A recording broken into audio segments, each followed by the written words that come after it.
Michael Majors playing Blue-White Red Delver up a game against James Miller playing Goblins. I just want to say, do you see what I mean when I say Michael Majors has insane hair? I mean, come on. It is nice. Look at that mop. Not quite Kibler-esque, but it's as close as you're going to get on the Star City circuit. He doesn't have the really charming Kibler streak of silver running through it. Sure. Maybe in a couple of years. Yeah, well, Kibler also has not had that silver streak running through it all that long. Seems like a more recent addition to the hair upgrades, so, or downgrades. I don't know, whatever you want to call it. Upgrades for sure. Okay. James Miller with a Taiga and a Goblin War Chief. Cat Souls, I'm willing to assume, is on Goblins here. I would, if I were a betting man, yeah, I'd put my money on Goblin. So Michael Majors here up a game. James Miller resolving a War Chief with the Cavern of Souls. Not a whole lot Majors can do about it other than spot removal, which it seems like he doesn't have in his hand, or else he probably would have just snapped it off on that Goblin War Chief. So does look like Majors does have Lightning Bolt in his hand here as he resolves Brainstorm. I feel like he would have had to crack his, Scalding Tarn and not get as much value out of his Brainstorm. Also leaving himself a little bit open to Wasteland should James Miller, peel that and kill his only red source. So maybe being a little overprotective of a potential red source, taking 2 damage that could end up mattering later in the game, but definitely important to get that shuffle effect for Brainstorm to make sure that your next couple draws are much better and fresh. So Michael deciding how he's going to set this Brainstorm. Very complicated interactions for these decks. Yeah. Another really funny interaction is Goblin War Chief with Tin Tree Hooligan.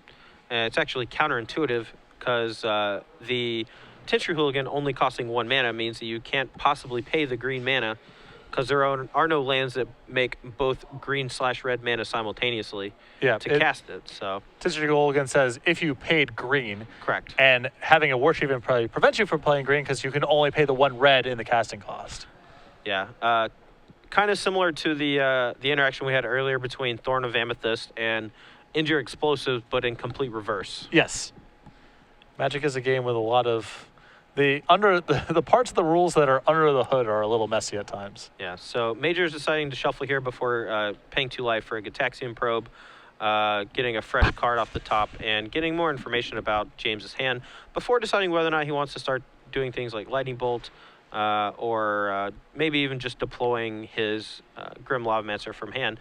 Though it's very possible the next turn James just uses Vial, puts in Matron, goes and gets Jib Palm Incinerator to cycle and kill the Grim Lavamancer. So Insectile Aberration comes across after Michael gets a look at James's hand. Michael's hand flushed with a lot of cheap removal, which is critical against Goblins. Yeah, a couple bolts.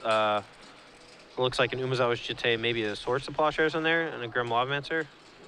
Or perhaps it's just 1 bolt, 1 Lavamancer. It's hard to tell. Lightning Bolt takes care of the War Chief. And Michael is going to use a Misty Rainforest to go get a Volcanic Island and add Grim Lavamancer to the table. So it looks like he's bolting here just to make sure that James has to pay the full amount of mana for all of his guys. Doesn't give them all haste. There is a potential with War Chief to just go like Matron into Matron into Matron into Pile Driver and to kill you. But with so much removal on backup from Major's deck and currently in his hand, it's going to be really hard to do anything crazy like that. So James is going to have to go for the long game with things like Goblin Ringleader and Goblin Matron. The grindier Goblins game. Correct.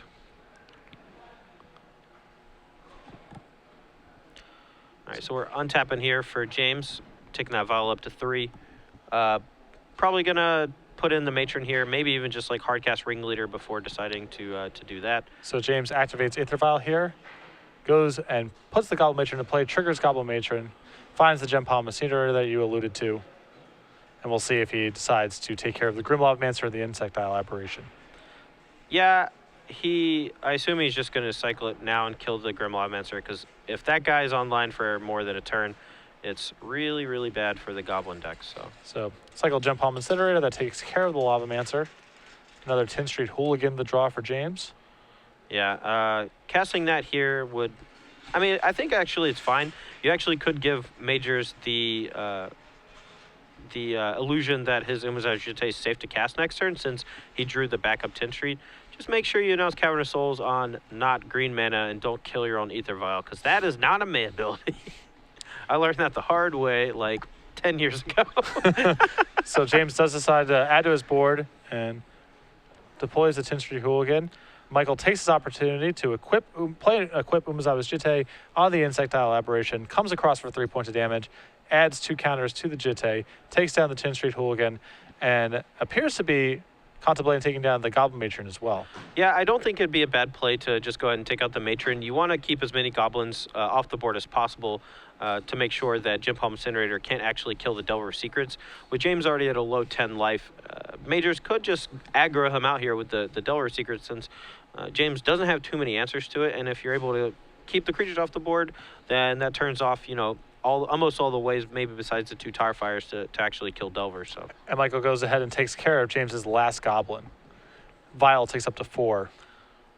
Ooh, well, a top-decked Incinerator, along with this Violed-in Ringleader, could spell disaster. All right, Ringleader reveals Kozan Grip. Mountain Tarfire, Gem Palm Incinerator. Boy. James starting to get a little momentum here. Man, I just want him to... Tin Street Hooligan through the Cavern of Souls. Yeah, this is the maximum, the most blowouts possible. All the 2-for-1s imaginable. Now Gem Palm Incinerator for the Delver. And James starting to cook with some gas. I think it's propane. Hank Hill would definitely approve. Gataxian probe the draw. Source of Plowshares and Batterskull left over for Michael. James reveals a hand. Another Tin Street Hooligan. Gem Palm Incinerator and Tarfire. An excellent hand here. Is that number 3? I believe that is number 3. Jeez. Well, no reason to cast Batterskull here as it would just get immediately blown up, but there's a nice one off the top. True name Nemesis. Yeah, I assume that will name James Miller as the player of choice, considering he, doesn't have any Pyroclasms in his deck, so there's no reason to give yourself or your True Name Nemesis protection from yourself so you can cast Pyroclasm. Expert analysis. Yes. True Name Nemesis enters the battlefield, names James, and now we'll see if this tribal deck is able to slog through the scourge of creature decks everywhere in Legacy. Yeah, so James's hand is just stock full of creatures. He has another Gem Palm Incinerator to take care of any threat that's not True Name Nemesis. He also could just deploy it and try to put more pressure on the board and sandbag the last Tin Street Hooligan for a potential Batterskull. He does have the Tar Fire to deal a few more points of damage, so he could very easily just flood the board here with creatures and just start attacking into True Name Nemesis. But if he ends up casting the Tin Street Hooligan, he could very easily just lose to Batterskull. So it's going to be interesting to see how he plays this next these next couple of turns. All right, Cavern of Souls plays Goblin Lackey, and James just sends the turn back. Yeah, and now both players content to say draw go. James with arguably a much stronger hand at the moment with Tin Street Hooligan, Tarfire, and a Gem Palm Incinerator. And I think a fresh Wasteland off the top, which not incredibly relevant, could potentially keep Majors off of a Batterskull and allow him to actually cast the Tin Street Hooligan to start getting a little more aggressive. But this True Name Nemesis definitely holding the fort right now. So you see Wasteland here. Go after one of James' land. I'm assuming a Volcanic here. Volcanic goes to the graveyard. And turn passes back to Michael, who draws Daze. Yeah, a card that is... I won't say it's embarrassing in this matchup, but it's not very good. Rashad Import the draw for James, and now James can start going to work on Michael's red mana, locking him out of it on the main phase. So you see Import Michael's last Volcanic Island during Michael's upkeep. Yeah, no longer can you float a red mana to your draw step, draw a bolt, and kill a creature. That has long since passed, and something I am quite frustrated about because I hate Rich Import as a card. I just hate the way it's designed. I hate the way it prevents interaction, but it's obviously a very powerful tool for these tribal-based decks with Ether Vial because it allows you to disrupt your opponent while being able to, deploy threats. So a big draw here for James here. He finds Goblin Matron. Goblin is thumbing back between Goblin Ringleader and Siege Gang Commander. So a lot of power this opens up. He has a Vial set on 4 here, so he can get Ringleader and deploy it this turn, or go get Siege Gang Commander and try to set it up for next turn. Yeah, I would be quite happy on James's side with either of these decisions. Although the ringleader allows for more pressure right now. If you tick up the vial to 5 for next turn and you deploy the siege gang immediately, you do have the potential to peel land and just throw 6 damage at Michael's dome. Yeah, he's gonna take the safer route just to make sure nothing bad can really happen when you draw 4 more cards. So.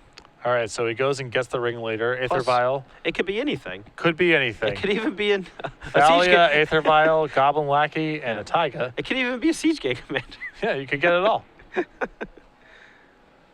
So James finds Goblin Lackey. And now we'll see if he decides to get ambitious here and start sending in the troops. Yeah, I don't think that's going to happen. I think he's content waiting. Majors could have a double removal spell here and make this attack really bad and give him a chance to get back in the game, whereas if he just waits 2 more turns, he has inevitability. Michael isn't going to be able to kill him very easily from 10 with just True Name Nemesis. If that were the case, he would have been attacking multiple turns in a row before this and using his removal spells more defensively. But all right, James is going to get in here. 10th Street Hooligan, Goblin Lackey, and 2 Goblin Ringleaders. Shockingly, I stand corrected. So we'll see the extent to which Michael has removal in his hand. The more removal here, the better, of course. Yeah, I think all he has is Swords of Plowshares and a bunch of counter spells in the Batterskulls, so he's probably going to plow one of the ringleaders at 10th Street, block another 2-power guy, take 3 damage, but that will allow the Goblin Lackey to trigger. So it's possible he wants to get rid of that instead of one of the 2-power guys, though he is at a precariously low life total. So True Name Nemesis appears to be going in front of one of the Goblin Ringleaders. Source of Plowshare taking out the other one. Yeah, and I think that's a reasonable play. James has access to a ton of mana right now, so the Lackey trigger is not actually that detrimental. You know, you get to play 1 free guy, but what's 1 free guy when, you know, the 1 point of damage when you're going down to, 7 versus 6 life against a deck full of creatures and a handful of creatures. So James deciding what he wants to put into play. He decides on Gem Palm Incinerator entering the battlefield. Yeah, again, playing it safe with that 10th Street Hooligan, making sure that a resolved Batterskull doesn't just punish him or potentially, you know, a resolved Sword of Fire and Ice or something. I mean, Michaels doesn't have that, I don't think, but, you know, just playing it safe with the 10th Street Hooligan, making sure he's not going to lose to any sort of Batterskull shenanigans. Misty Rainforest, the draw of Michael, no help here. Doesn't allow him to cast Batterskull. The rest of his hand, Force of Will and Daze, offering no real help against Cavern of Souls and Aether Vial. Yeah. So we have a Goblin Lackey in hand, as well as the 10th Street Hooligan, freshly drawn Thalia, but no access to white mana, and a Tarfire. So if we send everyone here and Michael does not have a removal spell, we get to deal 4 points of damage, putting him to 3, and Tarfire only sends him to 1. So we're not going to kill him this turn, but putting him in a position where he's very likely dead next turn. So here comes all of James's anemic troops. 10th Street Hooligans swallowed up by True Name Nemesis. Goblin Lackey triggers. Ow. Ow, ow, ow. And brings in another Goblin Lackey. Gem Palm Incinerator and Goblin Matron also connects for James, knocking Michael down to 3. Don't cast it. Don't do it. Don't do it.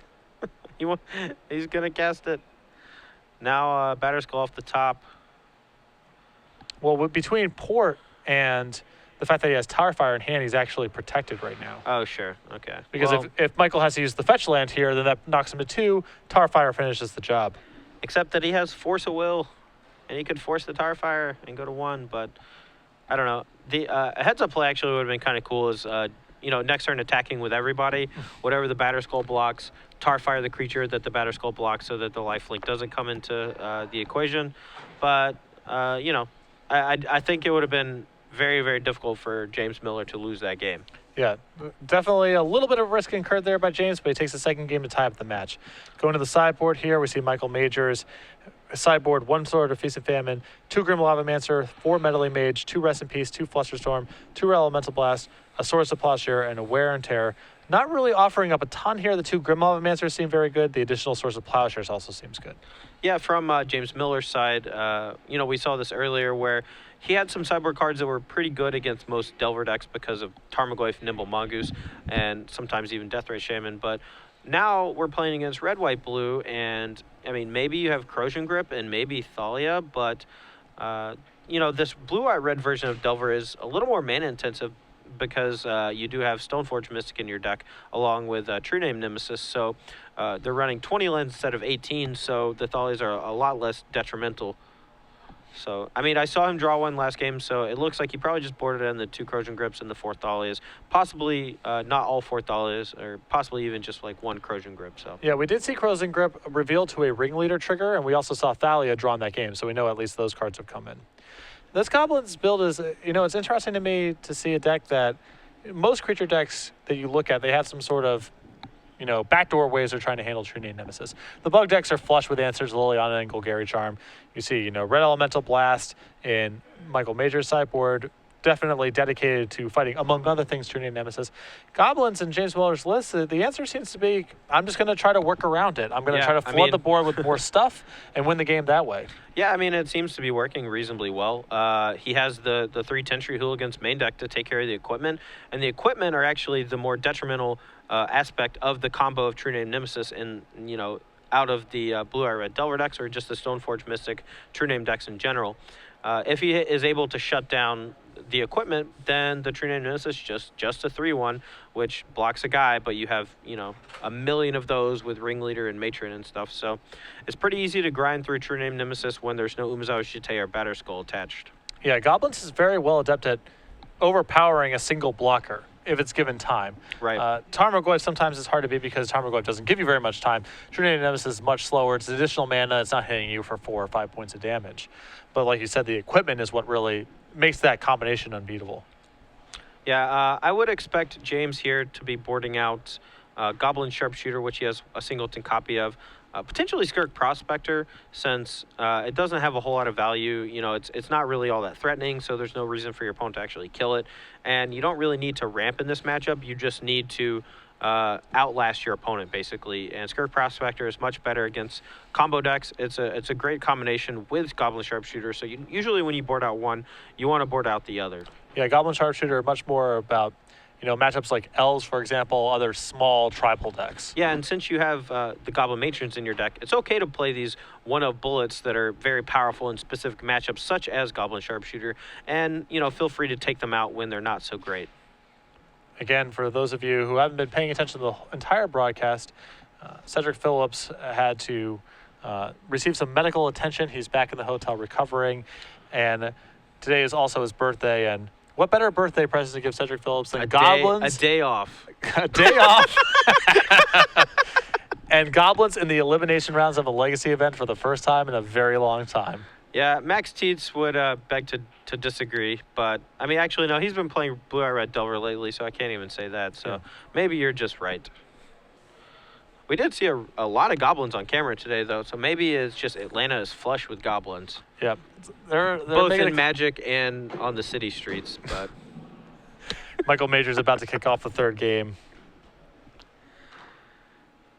All right, let's go to the match here and take a look at these hands and see how this game is going to play out. It looks like James does have an Aether Vial in his opening hand, but a Goblin Matron to go along with it. Not a whole lot else. Some lands, a Vial, and a Matron. Yeah, 4 lands, one of which is Rashad and Port, 2 Aether Vials, and a Goblin Matron. I mean, it's not exciting, but the Vial is very important in the matchup. So, if Majors, he's probing here, so if he sees that there's 2 Vials, so now he's not going to burn a Force of Will or anything like that on an Aether Vial early on, because he'd have to take care of both of them, and that just does not seem feasible. So Michael taking some notes down here.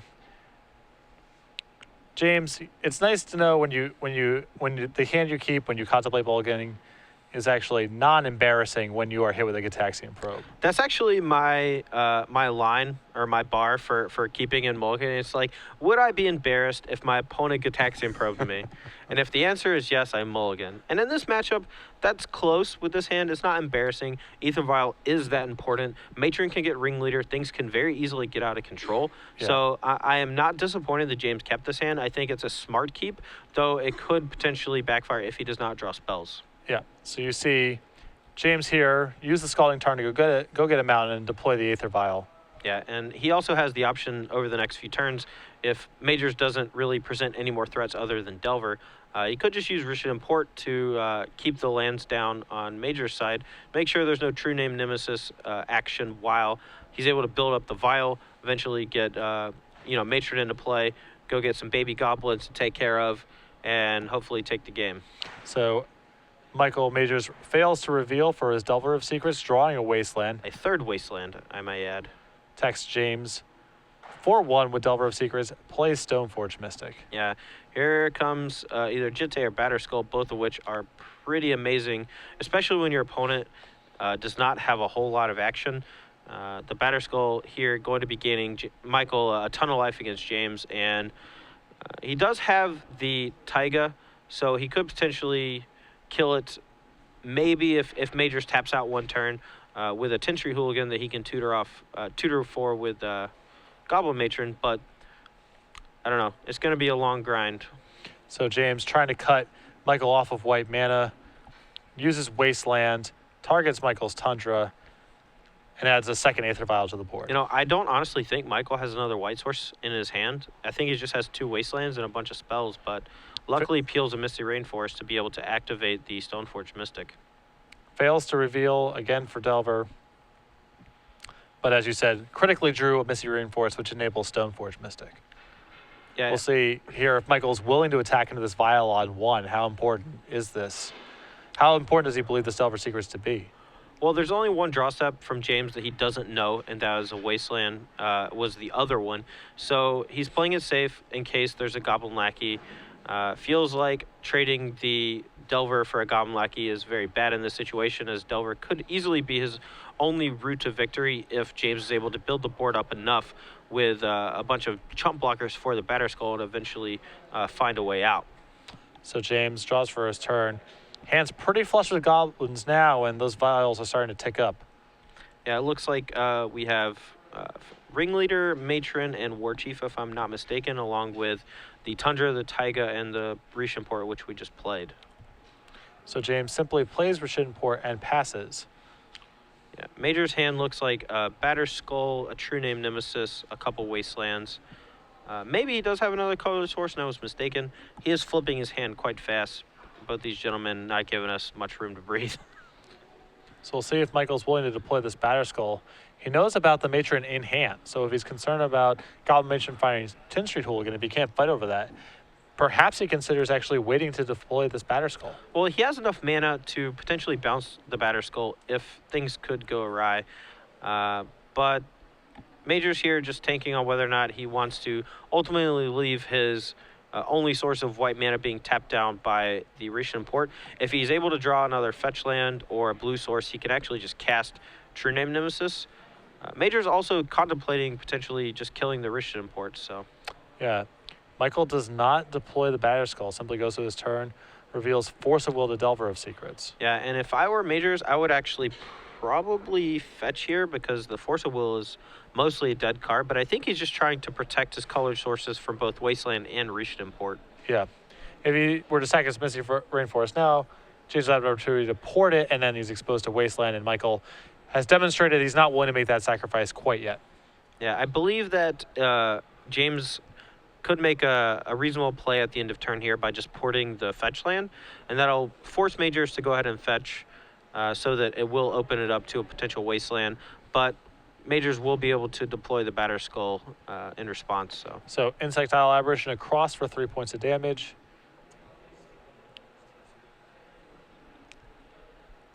Michael. On the other side of the bracket, our 1 seed, Stephen Mann, defeats Justin Parenti 2-0, and Stephen Mann will be advancing to the semifinals. All right, well, it looks like I was 0 for 1 on that. 0 for 2, basically, if I said that BBD was going to win, so. Pen, please. So Michael really debating over this land drop here. Yeah, I mean, he has 2 more Wastelands in his hand. I don't think it'd be a terrible play to just Wasteland Rishon Port here. But in response, the Misty Rainforest is going to be targeted. So we're going to fetch, likely go get Tundra, and play the Wasteland past turn, and threaten Batterskull next turn.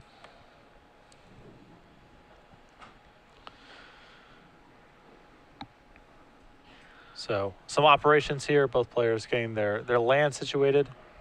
So many shuffles. I could totally do some LMFAO right now, but I'm not gonna because I have too much class. I do not know the reference. Every day I'm shuffling. No? You've lost me. James No, really? takes file up to 3 and up to 2. There was a whole commercial with like guinea pigs in a car or something, and I do not know what to tell you. okay. I don't know, man. I think literally everyone watching knows exactly what I'm talking about, so I don't feel that bad. James here, deciding how he wants to proceed. Again, he has to be concerned about Batterskull getting deployed here. There's also the threat of Umezawa's Jitte. He can't be 100% sure that it's not hanging out in Michael's hand here, so that contorts his play as well. Yeah, Majors is going to be able to deploy the Batterskull and play his third land next turn to protect it from 10th Street Hooligan. So I think Majors probably sequenced this game a little more strongly than I would have, and I would have been a little more aggressive with the Batterskull, trying to flip the Delver, battle in for 8 points of damage. But then I would have probably gotten my Batterskull killed. So Michael is definitely showing how strong of a player he can be in tight situations like this, playing around as much as possible since his opponent's not really threatening him too much right now. Yep. Been very disciplined thus far. And James, too, very cautious about his land. Remember, he's facing down these wastelands, so all of his land drops are, the importance of them are also magnified because he only gets one shot with these plateaus or taigas, potentially. Yeah, I mean, if he draws a Thalia, he can leave his Vial on 2 to put it into play. But unlike Thalia, 10th Street Hooligan absolutely needs the green colored source upon casting as opposed to vialing it in. So Michaels makes his move now, end of turn, uses Stoneforge Mystic to put Batterskull into play. We'll see if James wants to do anything with his vials here. Yeah, I mean, I don't think there's any potential, matron into Gem Palm Incinerator shenanigans. He would need one more Goblin in play to be able to take care of the Delver, but Majors here coming in with a lot of power. James could potentially flash in War Chief at end of turn, but or maybe even during combat to block the Stoneforge Mystic, but Majors solidly in the driver's seat at the moment. We'll see how this game goes. Declares combat. Majors coming across for 7 points of damage with his Batterskull and his Insectile Aberration. James contemplating whether or not he wants to, again, use his vials to potentially block. Yeah, I think blocking here would be a little loose since he's not able to actually kill either of the creatures. And chump blocking with Matron is fine, but you need to build up your Goblin base so that your Gem Palm Incinerators actually have a chance of digging you out of this. So, I mean, right now, James has put himself in a corner just because of how fast Major's draw was. Didn't really draw like a Cavern of Souls or something to make sure that his Goblins would resolve if cast, so he's having to rely entirely on the Ether Vials to play most of his spells. James also has the option again of using his Aether Vial, putting Goblin Matron into play and going in game Tarfire, potentially fighting over Insectile Aberration, but not a long-term solution to the Batterskull, of course. Yeah, I mean, I think this is probably the strongest play is to get the Tarfire and kill the Delver now, just to preserve your life total for one thing, but for another, just making sure that there's no flyer in play, since there are very few ways for your deck to actually deal with the flyers other than the 2 Tarfires and the Gem Palm Incinerators. So you see Tarfire here on the stack, targeting Insectile Aberration. We'll see. Michael does have Force of Will in hand, so he can fight over this if he chooses to. Yeah, I mean, you're not going to be able to use that Force of Will for all that much in this matchup, so if I were Majors, I probably would have just Snap Force that, pitching any random blue spell in my hand, simply because that 3 damage a turn is not going to be able to get chump blocked, whereas the Batterskull can literally be blocked till the end of time thanks to all these card advantage spells from James. But I think Majors did draw the fetch line here, so he's going to be able to deploy his true name Nemesis, though if James is able to peel a 10th Street Hooligan off of the Goblin Ringleader or his draw step, then he's going to be able to crush that Batterskull, assuming Majors does deploy the true name Nemesis. And you see it under play, naming James. And you can see the big thing for Goblins here is just the games where it has time to get set up and can make a really commanding board, but it's a little hard for it to fend off these durable or very efficient beaters. So I think now the game plan for Majors is just to attack 4 times with the true name Nemesis, and hopefully not die in the meanwhile. And this is Whoa. a very good ringleader. A loaded ringleader off the David Vial shows Skirk Prospector, Tin Street Hooligan, and another Goblin ringleader.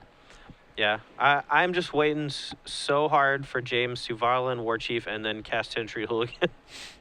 I just want it to happen. So Michael taking notes here. He seems like a pretty heads-up Goblin player, though, so I give him credit enough to 10 Street before War Chiefing, so let's see how this plays out here. Killing Batterskull is incredibly important at the moment for making sure that you actually have a chance to attack past your opponent's creature base over the next few turns, since Major's plan right now is just attack 4 times with True Name Nemesis. And here's the thing, James has to be really careful because playing this Tin Street Hooligan, if he decides to go down the road, involves committing his Taiga against these wastelands. And so he doesn't necessarily get another shot to Tin Street Hooligan this game, even if he draws one. Yes, but this also gives Majors the ability to use Force of Will. He still has another land in hand, I believe, so one more land, and he could just suit up Batterskull to True Name Nemesis and end the game very quickly. So Force of Will on the Tin Street Hooligan. Michael trying to protect his Batterskull. Skirk Prospector acted as James' board. This provides him with a lot of good chump blocking against Batterskull potentially, but again, not a long-term answer to True Name Nemesis. Yeah. And I actually really like Michael's lines in this game. He's really shown his ability of, foresight into how the game's going to progress, not using the Force of Will on the Tarfire so that he can actually save the Force of Will for the Tin Street Hooligan, which has to be hard cast in order to trigger its ability, which means that in order for it to resolve, James would have had to have a Cavern of Souls, meaning that the Batterskull, the way he played it, is going to stick around for much longer than I anticipated. So Michael ponders here, looking at a land, a Delver of Secrets, and a Lightning Bolt. Potentially attracted to add another flyer, and the Lightning Bolt could turn off the clock here as well. And just be a flexible removal spell in the event that James starts to cobble together a real board. Yeah, I actually don't mind just keeping the land on top, drawing Lightning Bolt, playing your land from your hand, using Lightning Bolt defensively to stifle damage next turn, and then playing your 5th land next turn, suiting up the True Name Nemesis, and attacking for 7 points of damage, potentially using the Lightning Bolt to finish off the game with an end-of-turn bolt to the dome.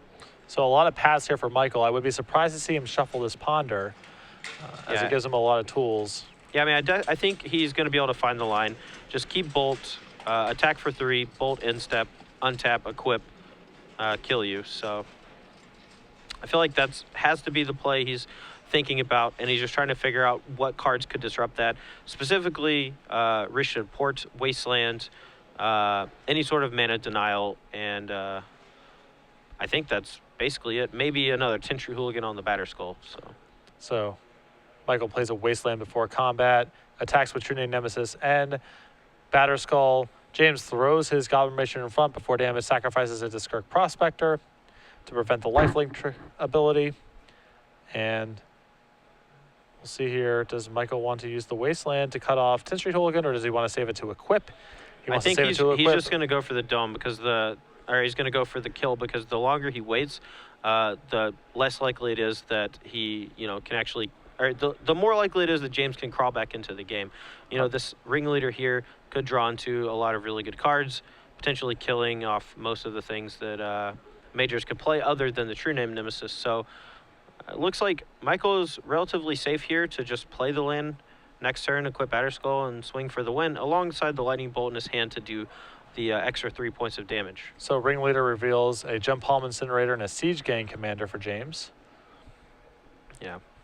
There's actually a lot of potential for damage here. If James decides to violin the War Chief, play a land, cast Siege Gang Commander, attack with everybody except Siege Gang Commander, Batterskull blocks one of them, you sack it to Skirk Prospector, deal some combat damage, sack a bunch of guys, dome your opponent for some more. This is old school combo kill Goblins right here, except it's not quite enough. Yeah, Michael's at still a fairly healthy 18 life. We do have a couple of Gem Palm Incinerators in hand, which can take care of the Germ as well as the Stoneforge Mystic, but they cannot take care of the True Name Nemesis, and you're seeing just how powerful a card it is in this particular matchup. Yeah, most honest creature decks really struggle with this card. Yeah, I mean, there's a reason why, some bug decks play Marsh Casualties. It's not a real Magic card. It's an imaginary card they decided to put in a weird set, and it just so happened to be a 3-mana Progenitus. So James trying to figure out how we can either fend off lethal next turn or apply lethal this turn. Yeah, he's actually tapping his Taiga here, and that seems pretty loose considering that I think 10th Street Hooligan is one of his major outs. However, I think he does have a Cavernous Souls in hand, but I could be mistaken. I think that's just a Plateau. So adds Relic. Michael's graveyard, not really a resource, so this has to be about cycling. Yeah, I mean, from looking at Michael's deck list, he actually has very few cards that interact with the graveyard. I don't think this is a great sideboard option for James. It's kind of a brick. He gets to cycle it. He gets to potentially turn off something like Grim Lavamancer, but there are no Tarmogoyfs, no Nimble Mongoose, nothing of that sort to really punish Michael with the Relic of Progenitus. So James just passes the turn back, and we'll see if Michael goes for it here. Yeah, I mean, he has to see it. With the Ponder plan, he's just going to bolt, plays the land, equips, and attacks for the win next turn. So Michael untaps, draws. As you mentioned, deploys the 5th land, moves the Batterskull onto the True Name Nemesis, and there's a lethal attack. Michael Majors 2-1 over James Miller playing Goblins. Very well played. Michael moves on to the semifinals where Tom Ross and his Infect deck await. Now, Majors does have a lot of cheap spot removal in that matchup, so it's going to be interesting to watch.